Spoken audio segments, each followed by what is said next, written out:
দেখো বড় বড় পুঁটি, এই পুঁটি মাছ ধুয়ে কেটে পরিষ্কার করে রেখেছি। বড় বড় একদম পুঁটিগুলো, তোমাদের ক্যামেরায় কতটা দেখাতে পারছি জানি না। অনেক বড় পুঁটি, এটা এক একটা পুঁটি মাছ অনেক বড়। ধুয়ে কেটেই দিয়েছে, ধুয়ে পরিষ্কার করে রেখেছি। এটা কি দিয়ে রান্না করব সেটা দেখাচ্ছি। ভীষণ ভালো লাগে পুঁটি মাছ। শিম বেগুন আলু দিয়ে টমেটো দিয়ে এই পুঁটি মাছের মাখা মাখা ঝোল করব। এখানে আছে শিম, এখানে হাফ বেগুন, একটা আলু আর টমেটো এরকম করে রেখেছি, কাঁচা লঙ্কা। আর মশলা কি লাগবে সেটাও তোমাদের দেখিয়ে দেব।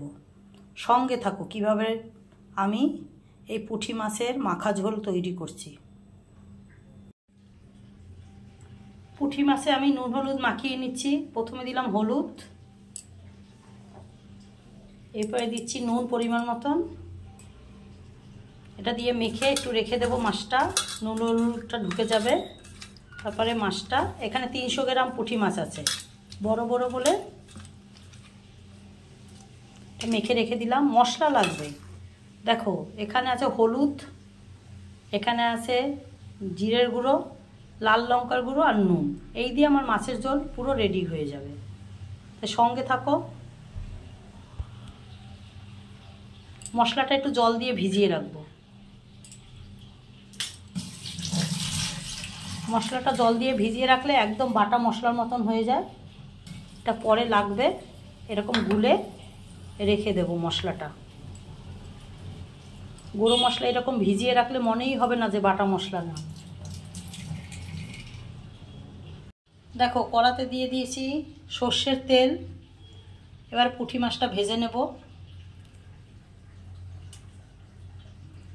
একদম কড়াটা হিট করে নিয়েছি পুরো, না হয় মাছগুলো লেগে যাবে।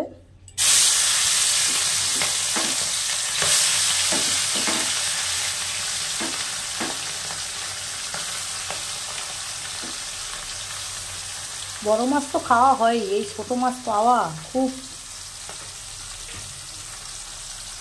আমাকে কেটেই দিয়ে গেছে।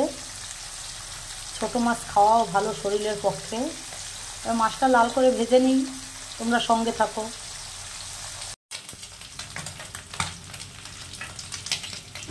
দেখো পুঁটি মাছটা একদম ভাজা হয়ে গেছে, পুরো লাল করে ভেজে নিয়েছি।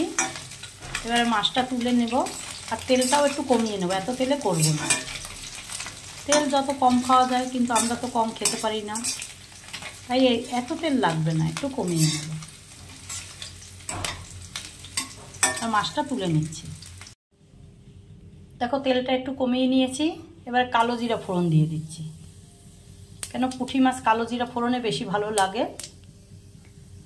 একটু ফোড়নটা হবে।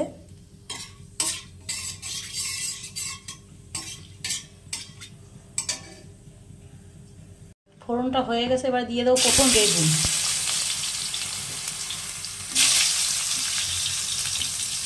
বেগুনটা আগে ভেজে নিতে হয় লাল করে। আর আলু,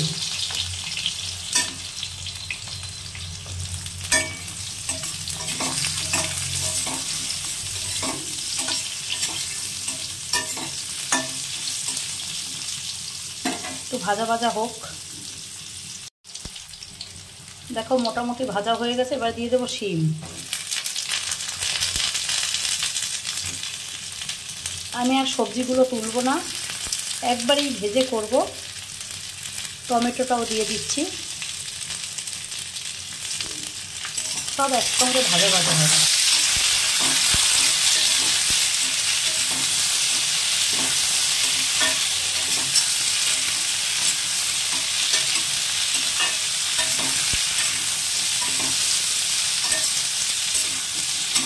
যত সময় ভাজা না হবে তত সময়, যত সুন্দর ভাজা হবে খেতে তো ভালো লাগে। সবজিগুলো পুরো ভেজে নিচ্ছি। দেখো ভাজাটা প্রায় হয়েই এসেছে। এবারে দিয়ে দেবো কাঁচা লঙ্কা। ঝালটা যার যার মতন, আমি এখানে 5টা কাঁচা লঙ্কা চিড়ে দিয়েছি। একটু ঝাল করে করব, ঝালটা তোমাদের মতন করে নিও। দেখো তেল কিন্তু আমি বেশি দেইনি।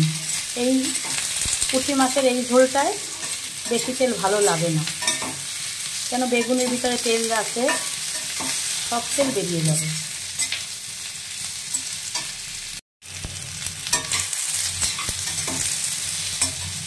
সবজি সব ভাজা আছে, এই যে মশলাটা গুলে রেখেছিলাম, জিরার গুঁড়ো, লঙ্কার গুঁড়ো, হলুদ, নুন, সেটা দিয়ে দিচ্ছি। এবারে এটা দিয়ে ভালো করে কষিয়ে নেব। আমি সবসময়ই বলি যত সুন্দর কষানো হবে তত সুন্দর খেতে হয়। এবার জল দিয়ে দিয়ে কষাবো।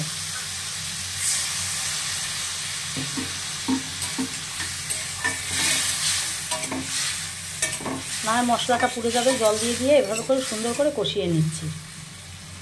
সঙ্গে থাকো। দেখো কষানোটা কত সুন্দর হয়েছে,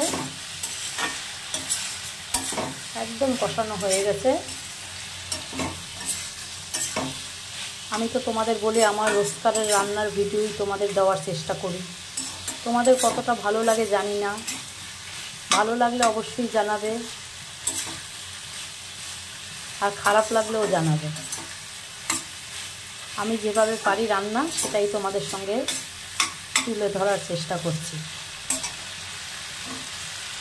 দেখো কষানো হয়ে গেছে, এবার জল দিয়ে দিলাম ঝোল হওয়ার জন্য। খুব একটা বেশি জল দেবো না, কারণ এটা মাখা মাখা ভালো লাগে। এবারে আলু, শিম, বেগুন তো একদমই নরম হয়ে গেছে, সেদ্ধ হবে, পরে মাছটা দেব। দেখো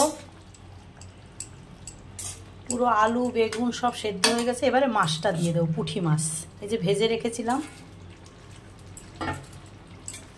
এই পুঁটি মাছটা দেব। এবার পুঁটি মাছটাও একটু সেদ্ধ হয়ে নিক। বলেছি মাখা মাখা পুঁটি মাছের ঝোল, আলু, বেগুন, শিম দিয়ে একটু ঢেকে রাখবো, এই 2-3 মিনিট।